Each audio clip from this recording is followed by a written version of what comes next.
Dan's an idiot. Ollie's grumpy. Nicky's cute. Mike's bad. And Kirby's a clown. They are the guinea pigs, 5 of the most stupid people in the universe. And this is Professor Stewart Milligan. Now that's practical science. One of the cleverest. And he's going to push the boys physically and mentally to the absolute limits of stupidity, all in the pursuit of science. Imagine you're a cow. Hooray for science! This week, the guinea pigs will discover what lady shoes do to your body.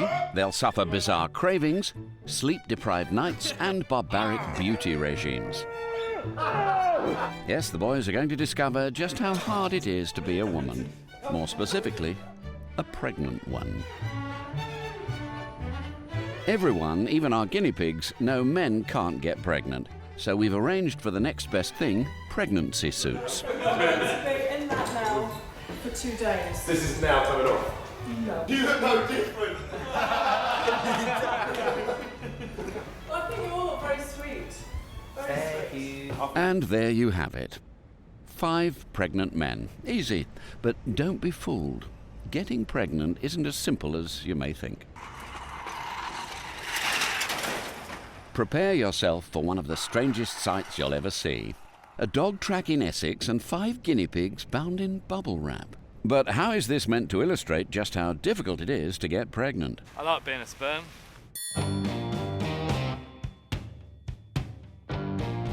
How do 5 fools in bubble wrap relate to the 100 million or more sperm men produce every time they ejaculate?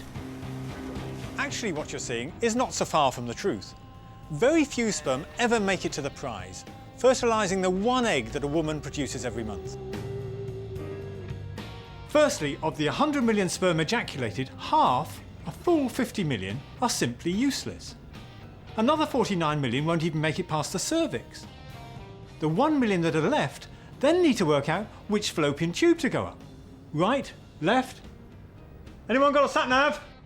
But credit where it's due. Even though they have come such a long way, these sperms still have got some energy left. And when they get close to the egg, they become hyperactive, supercharged, and keen to get in and on with a job. In fact, what you've got is a sperm disco. Dancing and fighting their way to the egg like a million booze-fueled Saturday nighters. Your name's not down, you're not coming in. And like any good disco, there's a VIP area. The egg. But only 1 sperm will make it. And you're not getting in unless you've got good genes. And no trainers. Unfortunately for the gene pool, it had to be this 5. Now, let the sperm race begin. Ollie should do well at this. There's a girl and food involved.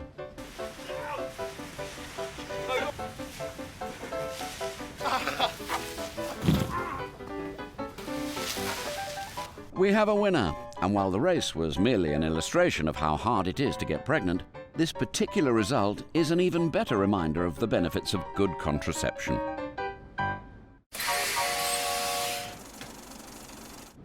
Hair. Hair today, gone tomorrow, unless you're the professor who has an abundance of it. Because I'm worth it. In an experiment to look at the extraordinary lengths women will go to maintain their appearance, our pigs are going to find out, does science have an answer to hair removal?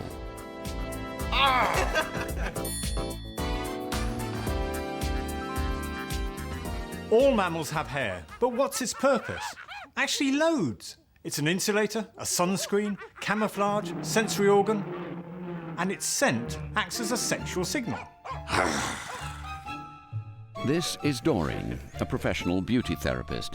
She's here to help the boys try out a variety of hair removal techniques. none of which are pleasant. Mike will help you now for electrolysis. So it's going to go through my whole body? Yeah, because you're going to be all in this non-electrode. We use a small needle Needles? to insert into the hair follicle. What, needles? Mike doesn't like needles.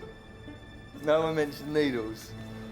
Okay. Can I just see the needle? No, it's so fine that you can hardly see the needle. Ow! Ow! Electrolysis works by passing a small current, damaging the hair root. The hair is then removed by tweezers. However, to completely destroy the hair, Mike would need lots of these sessions. This isn't science, this is just pure pain. Next up is Ollie, who's trying hair removal cream. These creams were invented during the Second World War, and they're pretty potent. They dissolve the proteins in the hair, which makes them brittle and easy to wash away.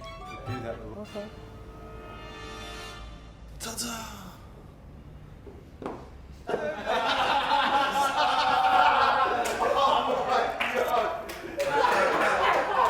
Don't you think he looks like Frankenstein's bride?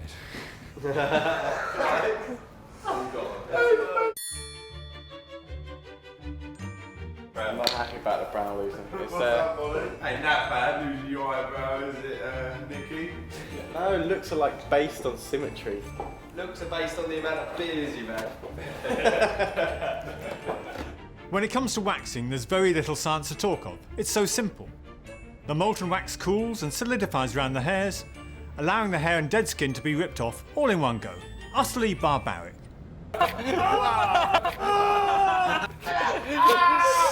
Oh, I can't look.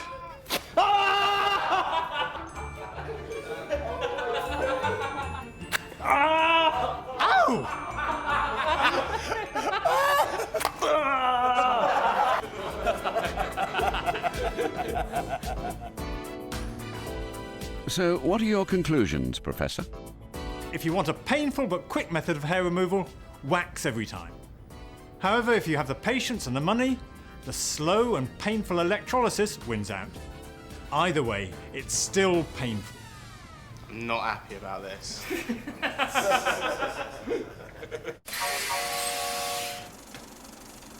There are three principal symptoms of pregnancy that everyone, even our guinea pigs, know about.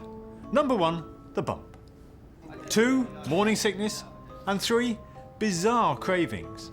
And cravings brings us neatly on to the bath of failure that we call boy v girl.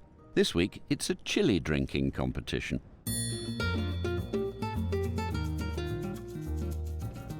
Hi guys, welcome to the Guinea Pig Kitchen. Today's experiment is boy v girl. We have Nikki and Wallada, and we have 6 shots of chili, because that is what you're craving today, isn't it, Nick? Chili. No. Yeah, you are. Got it. 3, 2, 1, go! Wait.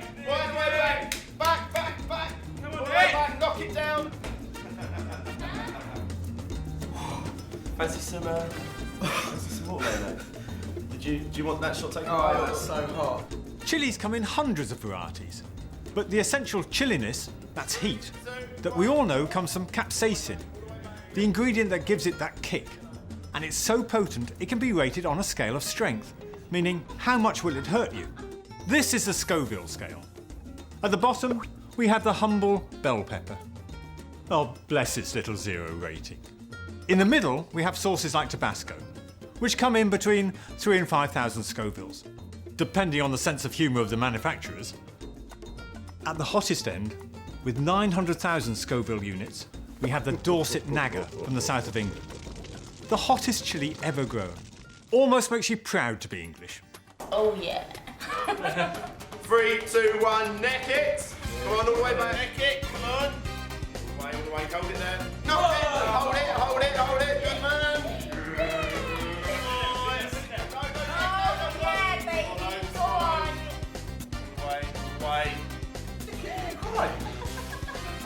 He's crying! Oh my god, we've lost this competition! 5 shots down, and it looks like Nikki has gone beyond Dante's 9th circle of hell into a whole new stratosphere of pain. Wallada, on the other hand, still appears to be completely unfazed, and with good reason. Wallader is something of a chili addict. Nice and tasty. Look at her. She's really enjoying it.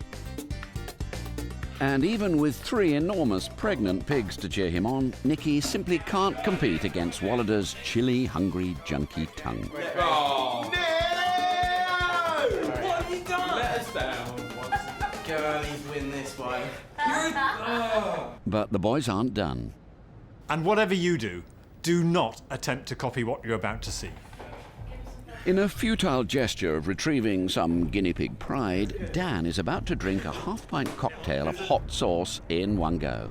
Those of a nervous disposition should look away now. For the guinea pig's honour. You're mental.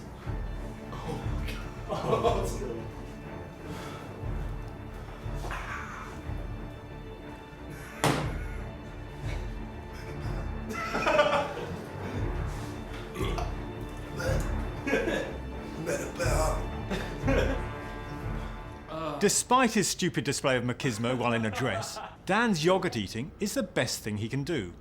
What I was trying to say is it hurts to breathe. Water's no good, because capsaicin isn't water-soluble. But dairy products contain fat, and capsaicin will dissolve in the fat and help take away the hot feeling. So there you have it. Chili can make you happy, Oh yeah. it can make you cry. But even putting a pig in a dress still doesn't mean the boys can beat a girl when put to the test. Still to come in the guinea pigs, high heel hell, My feet are not even going to fit into these things.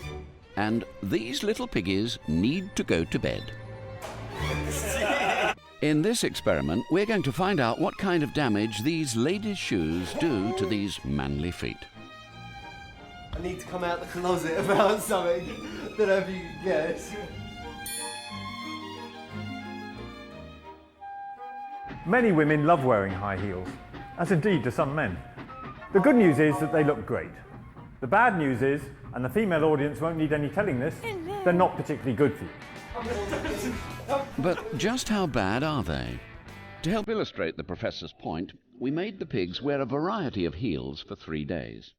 Then, to help accelerate the compounded effects of lady shoes, we made them walk, and walk, and walk, and finally run. But more of that later. This is the female body in perfect posture. Observe my gently curved alignment that follows the natural contours of the body. Now here's the posture, altered with a heel 1 inch high, 2 inches high, 3 inches high. Isn't it amazing what a difference a few inches can make?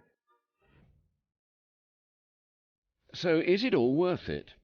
On the plus side, they look great on the right person, but what about the cons? My feet are not even going to fit into these things. I've had these stilettos on for 2 days, and I've got sore feet all up the side.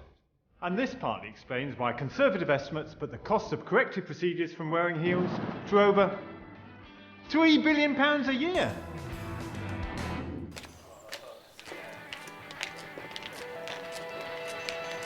But it isn't just the feet. Take a look at Kirby here. His high heels cause twisting forces on his knees, and this damages the cartilage around the joint. This leads to osteoarthritis, which is much more common in women than men. Dan's on a fast track to bunions. That's when the big toe is forced inward and the bony growth compensates by going outward. Finally, on top of posture problems, deformity, tendon damage, early onset of osteoarthritis, you're risking a far more basic form of damage, falling over and spraining or breaking your ankle. To simulate this risk, the pigs have once more found themselves in a race of stupidity, all for the glory of science. Girl power. After a great start, Mike makes a fundamental error of not turning around at the halfway point. Doofus. Those heels really suit Nicky.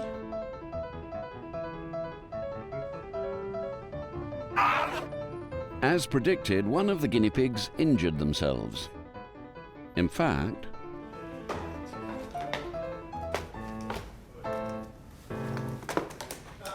So in conclusion, high heels are not a very good idea.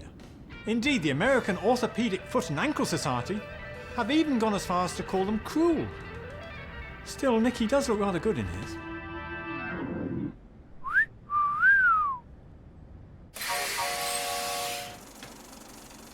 The boys have been living the lives of pregnant women, and we all know what comes after pregnancy. Hi, I'm Ollie. This is my baby, Barry Scott. This is my baby, Bob. And this is my little baby, Jessica. And this is baby John. Parenthood is all about sacrifice, and the first thing you sacrifice as a parent is sleep. What's your baby's name? Oh yeah, my baby's name's Little Wiz. And one of the more interesting side effects of sleep deprivation is hallucinations. So we've decided to keep the boys up for 48 hours to find out if we can induce one. While the pigs know they're about to be kept awake for the next 48 hours, none of them know they're being monitored for hallucinations. But what do they expect to happen? Well, I think it's going to happen in the sleep deprivation. Yeah. We're all going to go crazy. Yeah, I think you should follow Nicky. Nick is the one that's going to flip. I'm keeping an eye. An eye on the Ollie. When I crack? Yeah, probably. I suppose trying to figure out when you brush your teeth. When do you do it? Sleep is incredibly important. Without it, we can expect to lose our mental and physical faculties, the control of our emotions, and finally, death.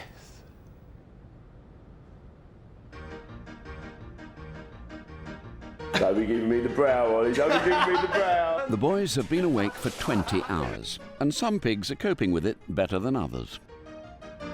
Dan and Curly just running around and acting like children. It's just really hard not to hit them at the moment. Really, Nicky? What could be annoying about this?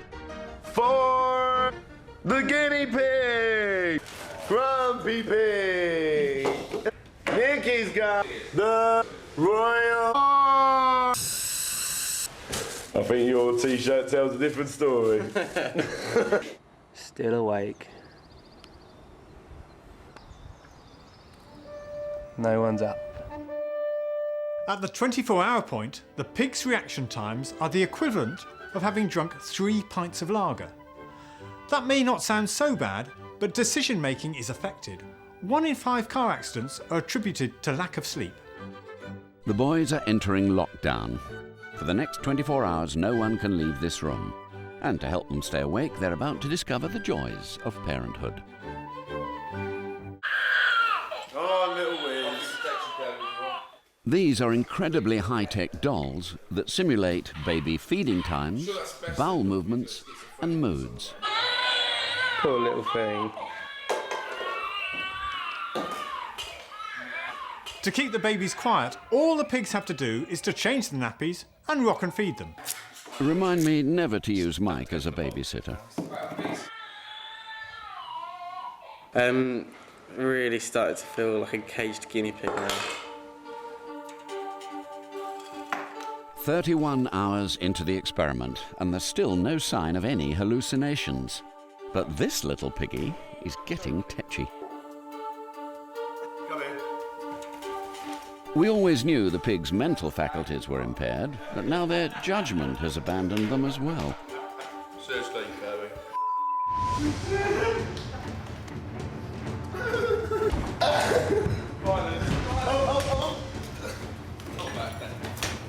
Ollie should know that violence solves nothing.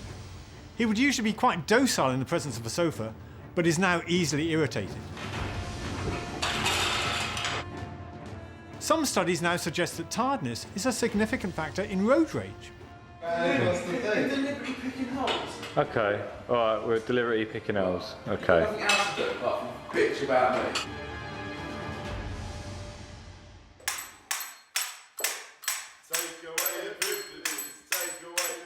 After half an hour of chanting "Take away our privileges," all the pigs' home comforts, as requested, were removed.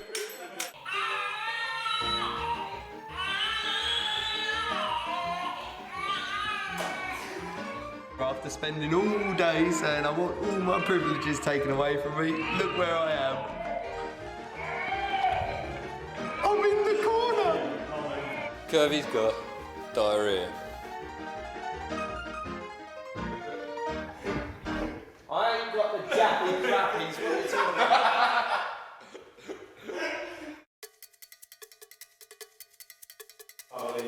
So far, we've seen violent mood swings, serious lapses of judgment, and ongoing fatigue, but no hallucinations. Then a ray of hope appears. Ollie is in what's known as microsleep.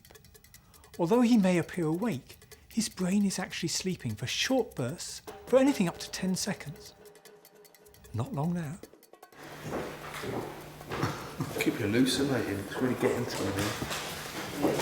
Ollie's brain, already hindered by Mother Nature, is not performing optimally, and it switches off full consciousness. But it's still active and can imagine things, just like a dream.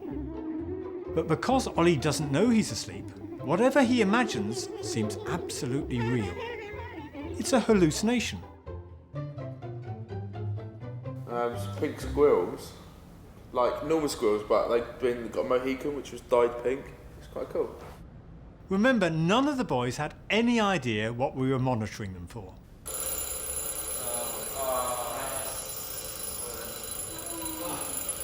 As we've seen, lack of sleep is no laughing matter. The Guinness Book of Records refuses to recognise staying awake as a valid world record. It's extremely dangerous to you and to those around you, so don't do it.